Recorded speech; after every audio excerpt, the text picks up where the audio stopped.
চার ধরনের নারীরা অল্পতেই তারা বুড়ো হয়ে যায়। মনে রাখতে হবে এই 4-5 ধরনের নারী, তারা হচ্ছে এমন স্বভাব, তাদের গঠন আকৃতি আপনি দেখলে যদিও তাদের বয়স কম, কিন্তু তাদের চেহারার দিকে তাকালে মনে হয় যে এই নারীটার বয়স অনেক হবে। কিছু কিছু মানুষের চেহারার আপনি দেখলে অবাক হয়ে যাবেন। মনে করেন তার বয়স মাত্র চলতেছে 18 বছরের যুবক এবং যুবতী, কিন্তু ওই মানুষটার চেহারার দিকে আপনি তাকালে মনে হবে কমাস কম তার বয়স 40 থেকে নিয়ে 45 বছরের হবে, এমনটা দেখা যাচ্ছে। তাহলে আপনার চেহারার ভিতরে এইরকম কেন বয়স্কর ছাপ কেন দেখা যাচ্ছে, এটার কারণটা কি?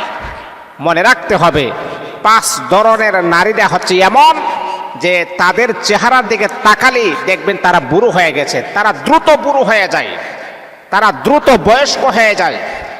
মা বোনদেরকে আমি দৃষ্টি আকর্ষণ করি বলে শুনেন, আপনি আপনার ফিগারকে ধরে রাখার জন্য কত রকমের চেষ্টা করেন।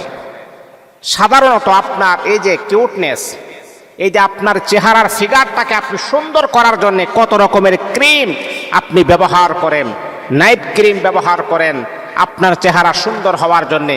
তারপর আপনার ফিগারটাকে ধরে রাখার জন্য কত রকমের চেষ্টা আপনি করেন। কিন্তু মা শুনেন, এই 5টা বদ অভ্যাস যদি আপনার থাকে তাহলে আপনি অল্পতেই আপনি বুড়ো হয়ে যাবেন, অতি দ্রুত আপনি বুড়ো হয়ে যাবেন। মা বোনদেরকে আমি বলি, এই 5টা বদ অভ্যাস যদি আপনার থাকে তাহলে আজকের থেকে আপনি পরিহার করুন।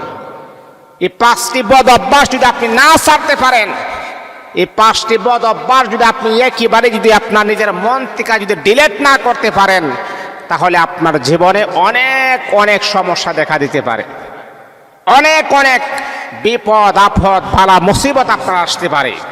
বিবাহের ক্ষেত্রে অনেক বাধা সৃষ্টি হতে পারে। কারণ ছেলেরা দেখবেন মানে স্মার্টনেস, ছেলেরা দেখবেন একটা সুন্দর নারীকে পছন্দ করে। এখন আপনার চেহারা যদি বয়স্কর ছাপ থাকে, আপনার চেহারা যদি 80 বছরের বৃদ্ধার মতো মনে হয়, আপনার বডি যদি 80 বছরের বৃদ্ধা মহিলার মতো মনে হয়, তাহলে বলেন তো মা, কোন পুরুষটা আপনাকে বিবাহ করবে? এই জন্যে এই বদ অভ্যাস যদি পরিহার না করেন তাহলে আপনার বিবাহ করার ক্ষেত্রেও কিন্তু আপনার অনেক রকমের সমস্যা দেখা দিবে। তাহলে এই 5 ধরনের নারী দ্রুত বুড়ো হয়ে যায়, তাদের পরিচয়টা আজকে আমরা শুনি। 1 নাম্বার, যেই সমস্ত নারী, কথাগুলো দিলের কান লাগায় শুনেন মা, আমি আপনাকে বলছি শুনেন।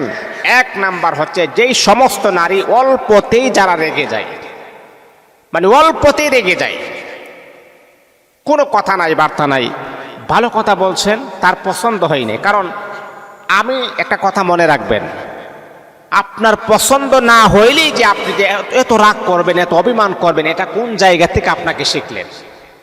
এটা তো আদব না। আপনার মেজাজ মতো হবে তারপর আপনি ভালো লাগবে, আর আপনার মেজাজ মতো হবেন আপনি গরম হয়ে যাবেন, এটা কখনো ভালো মানুষের লক্ষণ হতে পারে না। অল্পতেই যে সমস্ত নারীরা রেগে যায় তাদের চেহারা দিনে দিনে দিনে দিনে নষ্ট হয়ে যায়। এই আল্লাহ পাক রব্বুল আলামিনের বান্দী শোনো, আল্লাহ পাক রব্বুল আলামিন কুরআনুল কারীমের ভিতরে আমার আল্লাহ বড় সুন্দর করে বলেন, শোনো শোনো শোনো, ওয়াল কাযিমিনাল গায়যা ওয়াল আফিনা আনিন নাস, যারা রাগকে কন্ট্রোল করতে পারে, রাগকে একেবারে দমিয়ে রাখতে পারে, আল্লাহর নবী বিশ্বনবী বলেছেন তারাই হলো মুমিন, তারাই হলো মুত্তাকি। রাগ যদি আপনি কন্ট্রোল করতে না পারেন তাহলে আপনি কখনো মুমিন হতে পারবেন না, মুমিনের কোয়ালিটির ভিতর আপনি কখনো পড়বেন না। রাগ কন্ট্রোল করতে হবে, কারণ হাদিস শরীফের ভিতরে আল্লাহর নবী বিশ্বনবী মুহাম্মদ সাল্লাল্লাহু আলাইহি ওয়াসাল্লাম বলেন, মুমিনের কিছু গুণের ভিতরে একটা গুরুত্বপূর্ণ গুণ হলো মুমিন যখন রাগ করবে সে রাগটাও একমাত্র আল্লাহর জন্য হতে হবে। মুমিন রাগ করবে আল্লাহর জন্যে, মুমিন অভিমান করবে আল্লাহর জন্যে, দুনিয়ার কোনো স্বার্থের জন্যে, দুনিয়ার কোনো লোভ লালসার জন্যে মুমিন কখনো অভিমান করতে পারে না, রাগ করতে পারে না। এই আমার বন্ধু, এই জন্য আপনি রাগ করবেন আল্লাহর জন্য, নিজের স্বার্থের জন্য নয়। যে সমস্ত নারীরা একটু মেজাজ গরম হয়ে যায়, নিজের স্বার্থে আঘাত পড়লে মেজাজ গরম হয়ে যায়, ওই সমস্ত নারীরা অতি দ্রুত তারা বুড়ো হয়ে যায়, তাদের চেহারা নষ্ট হয়ে যায়। অল্পতে যারা রেগে যায় তাদের চেহারা কি হয়ে যায়? নষ্ট হয়ে যায়, চেহারা একেবারে বরবাদ হয়ে যায়, চেহারা শেষ হয়ে যায়। তাহলে অল্পতে রাগারাগি করা যাবে না, এটা ইসলাম এটা সমর্থন করে না। 2 নাম্বার হলো যারা অতিরিক্ত দুশ্চিন্তা, টেনশন, ডিপ্রেশনে যারা ভোগে। আজকে মেডিকেল সায়েন্সকে আপনি জিজ্ঞাসা করেন, তারাই এটাই বলবে যে মানুষ যখন অতিমাত্রা যখন দুশ্চিন্তার ভিতরে থাকে, মানুষ যখন অতিরিক্ত টেনশন ডিপ্রেশনের ভিতরে থাকে, পুরুষ বলেন আর নারী বলেন, যেই কোনো সময় যেই কোনো মুহূর্তে তার দুর্ঘটনা তার সামনে আসতে পারে। আজকে মেডিকেল বোর্ড তারা একটা সিদ্ধান্ত নিয়েছেন যে হঠাৎ করে একটা সুস্থ মানুষ, ভালো মানুষ, কোনো রোগ নাই, সুখ নাই, বালা মুসিবত নাই, কোনো কিছুই নাই, সুঠাম দেহের অধিকারী, হঠাৎ করে স্ট্রোক করে দুনিয়ার থেকে বিদায় হয়ে যায়, এর আসল কারণটা কি? তখন মেডিকেল বোর্ড তারা এটা সিদ্ধান্ত উপনীত হয়েছে, তারা সিদ্ধান্ত নিয়েছেন কোনো রোগ না থাকতে পারে, কোনো সুখ না থাকতে পারে। মানুষ যখন একটা জিনিস নিয়ে যখন বারবার যখন টেনশন, ডিপ্রেশন, হয়রানি, পেরেশানি যখন করতে করতে করতে করতে তার মাথাটা যখন গরম হয়ে যায়, মাথার রক্তগুলো একেবারে জমাট হয়ে যায়, ওই মানুষটাই সাথে সাথে স্ট্রোক করে অথবা ব্রেন স্ট্রোক করে, হার্ট স্ট্রোক করে, সাথে সাথে দুনিয়া থেকে বিদায় হয়ে যায়। এই আমার মা বোনেরা শোনো, যেই সমস্ত মহিলা অতিমাত্রা দুশ্চিন্তা, টেনশনের ভিতরে দিনকাল অতিবাহিত করবে, তাদের চেহারাটা বুড়ো হয়ে যাবে। মা আপনি জানেন আপনার চেহারা দেখা যায় 18 বছর, কিন্তু আপনার চেহারার দিকে তাকাইলে মনে হবে আপনার চেহারা 42 বছরের। এমনটা কেন হয়? এমনটা হয় এই কারণে, যখন আপনি বেশি দুশ্চিন্তা টেনশনের ভিতরে থাকবেন, একজন পুরুষ বলেন আর নারী বলেন, দুশ্চিন্তা টেনশন যখন আপনি বেশি করবেন, আপনার চেহারাটা বৃদ্ধ হয়ে যাবে এবং বুড়ো হয়ে যাবে। অতিরিক্ত দুশ্চিন্তা আপনি করবেন না। এখন আপনি বলতে পারেন, হুজুর আপনি তো খুবই মজ করে কথা বলতেছেন, দুশ্চিন্তা করব না, হাজার হাজার টাকার ঋণ, লক্ষ লক্ষ টাকার ঋণ, দুশ্চিন্তা করব না কেমনে? ঘুমাইলে তো দুশ্চিন্তা শুরু হয়ে যায়, তাহলে দুশ্চিন্তা করব না কেমনে? বাবা শোনেন, প্রত্যেকটা মানুষের হয়রানি পেরেশানি আছে। আপনি মনে করতেছেন আমার দুশ্চিন্তা নাই, আপনার চাইতে বেশি আমার আছে, কিন্তু হ্যাঁ, যখন দুশ্চিন্তা মনে হবে তখনই আপনি মনে মনে ইস্তেগফার আপনি পড়বেন, আস্তাগফিরুল্লাহ আস্তাগফিরুল্লাহ, আল্লাহর কাছে আপনি সাহায্য চাইবেন, আল্লাহর কাছে আপনি বলবেন, আল্লাহ আমি ঋণগ্রস্ত হয়ে গেছি, পাওনাদার আমার বাড়িতে চলে আসে, তারা আমাকে হেটাক করে কথা বলে, মা বাবাকে নিয়ে জঘন্যতম খারাপ বিলাস করে কথা বলে, আল্লাহ আমি যেন ঋণ পরিশোধ করতে পারি এমন একটা রাস্তা আপনি আমাকে দেখায় দেন। ইয়্যাকা না'বুদু ওয়া ইয়্যাকা নাস্তাঈন, আল্লাহর কাছে সাহায্য চাও, আল্লাহর কাছে প্রার্থনা করো, আল্লাহকে বলো রব্বুল আলামিন, আল্লাহ আমি তো ঋণগ্রস্ত হয়ে গেলাম, পাওনাদার আমার বাড়িতে চলে আসি, এমনকি তারা খারাপ খারাপ গালিগালাজ করে, মালিক আমার মাকে নিয়ে আমার বাবাকে নিয়ে তারা অনেক অনেক খারাপ গালিগালাজ করে, আল্লাহ সহ্য হয় না, আল্লাহ তুমি আমাকে একটা রাস্তা দেখায়া দাও, আমি যেন তাদের ঋণগুলা যেন পরিশোধ করতে পারি, এমন একটি রাস্তা আপনি আমাকে দেখায়া দেন। আল্লাহর কাছে আপনি বলবেন, আল্লাহর কাছে আপনি সাহায্য চাইবেন। এই আমার মা ও আমার বাবা, আপনি যখন বেশি বেশি যখন আপনি টেনশন করবেন, দুশ্চিন্তায় যখন বিভোর হয়ে যাবেন, তখন দেখবেন আপনার মাথার চুলগুলা পেকে যাবে, দাড়িগুলা পেকে যাবে, এমনকি অল্প বয়সের ছেলে মেয়েকে বুড়া দেখা যাবে। এই জন্য বেশি বেশি টেনশন করা যাবে না।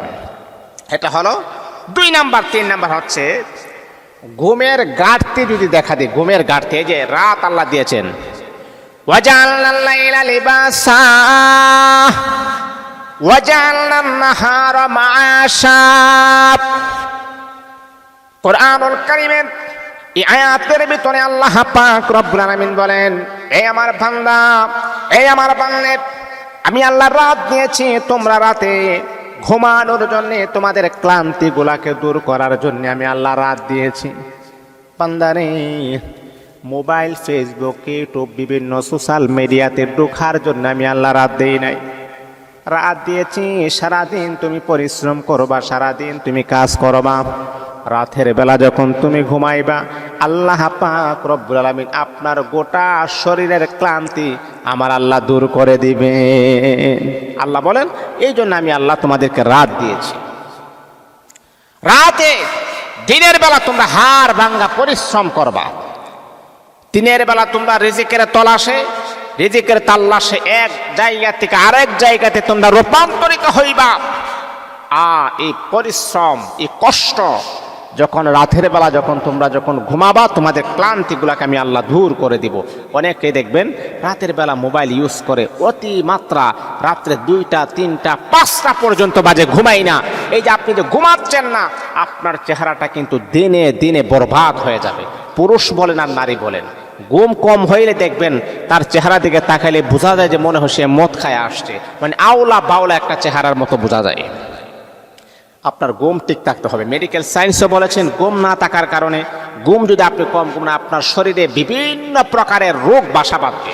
এই জন্য ঘুম আমাদেরকে সঠিক ঘুমাতে হবে। এটা হলো 3 নাম্বার। 4 নাম্বার হচ্ছে পানি কম খেলে।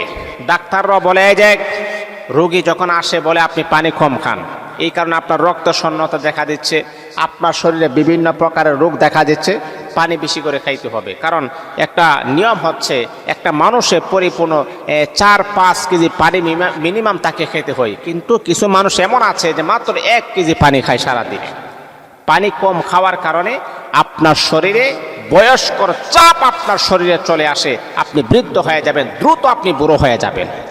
6 নাম্বার হচ্ছে, মানে 5 নাম্বার হচ্ছে যারা নামাজ পড়ে না, যারা আল্লাহর ইবাদত করে না, যারা প্রতিনিয়ত গুনাহের কাজ করে। আর গুনাহের কাজ করলে আপনি দেখবেন তার চেহারা সুন্দর থাকে না, তার চেহারাটা একেবারেই আওলা চাওলা হয়ে যায়, তার চেহারাটা একেবারেই বরবাদ হয়ে যায়। আমি আমার মুসলমান ভাইদেরকে বলবো, আমি আমার বোনদেরকে বলবো, এই 5টি বদ অভ্যাস পরিহার করুন। আপনি যদি 5 ওয়াক্ত নামাজ পড়েন, ক্রিম ব্যবহার করতে হবে না। আপনার চেহারার ভিতরে আল্লাহ প্রদত্ত একটা নূর আমার আল্লাহ আপনার চেহারার ভিতরে দান করে দিবেন। আয় মা বোনেরা শোনো, আপনি যখন নামাজ পড়বেন, 5 ওয়াক্ত নামাজের আগে আপনি যখন ওযু করবেন, দেখবেন আপনার চেহারাটা সুঠাম দেহের অধিকারী হয়ে গেছে, আপনার চেহারাটা সুন্দর হয়ে যাবে। বিশ্বনবী মুহাম্মদুর রাসূলুল্লাহ সাল্লাল্লাহু আলাইহি ওয়াসাল্লাম বলেন, ও আবু যর, এই যে একটা ডালা দেখতেছো, এই ডালার উপরে দেখো কতগুলা পাতা আছে, একেবারে পাকনা পাতাগুলো আছে। এই যে আমি জাকুনি দিচ্ছি, জাকুনি দেওয়ার সাথে সাথে পাতাগুলা ঝরে পড়ে গেল। নবী সাহাবী আবু যরকে বললেন, এ আবু যর, শোনো শোনো শোনো শোনো, তুমি জানো নি আমার কোনো গুনাহগার উম্মতি মুহাম্মদীরা যখন 5 ওয়াক্ত নামাজ পড়বে, তাদের শরীর থেকেও আমার আল্লাহ গুনাহগুলাকে এইভাবে জড়ায়া নিবে। এই জন্য বাবা মা, আপনি যখন 5 ওয়াক্ত নামাজ পড়বেন, দেখবেন আপনার শরীরে কোনো গুনাহ থাকবে না, চেহারার মাঝে কোনো গুনাহ থাকবে না, চেহারাটা সুঠাম দেহের অধিকারী হয়ে যাবে। আর তা না হলে আপনি অতি দ্রুত